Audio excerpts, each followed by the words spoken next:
ខ្ញុំមានអារម្មណ៍ថាមានរឿងក្រុមហ៊ុនបែកបាត់គាត់ណាអូតែអញ្ចឹងអ្នកមានសត្វល្អិតនៅលើខ្លួនប៉ុន្តែវាបាត់ទៅហើយមិនអីទេអ្នកទាំងអស់គ្នាក្រោកឡើងខ្ញុំគិតថាវាជាការល្អដែលត្រូវប្រើប្រាស់វាទៅពេលនេះខ្ញុំមានដាវរបស់អ្នកនៅទីនេះមិនអីទេខ្ញុំគិតថាយើងនឹងទៅហើយ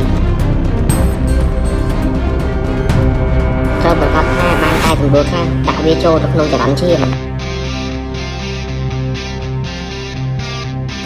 វាបានចូលទៅក្នុងរន្ធច្រមុះរបស់ខ្ញុំ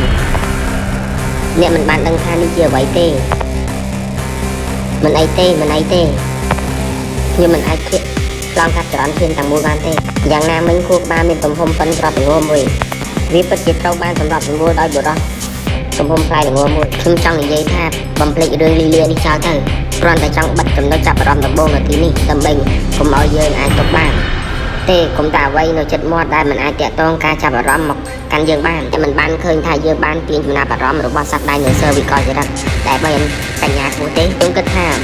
បណ្ឌិតបន្ទាប់គឺនិយាយរូបខ្ញុំនេះហើយពេលដែលវានឹងនាំមកនៅផ្លែទំហំល្ងមួយតើនោះជាអ្វី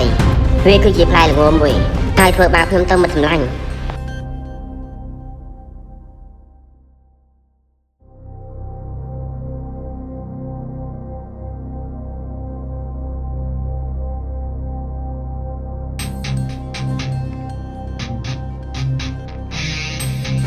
មើលទៅលើមេឃនោះ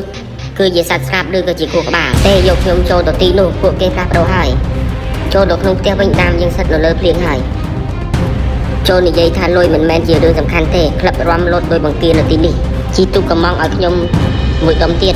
ត្រឡប់ទៅផ្ទះយើងត្រឡប់ទៅទីក្រុងយើងវិញអត់យក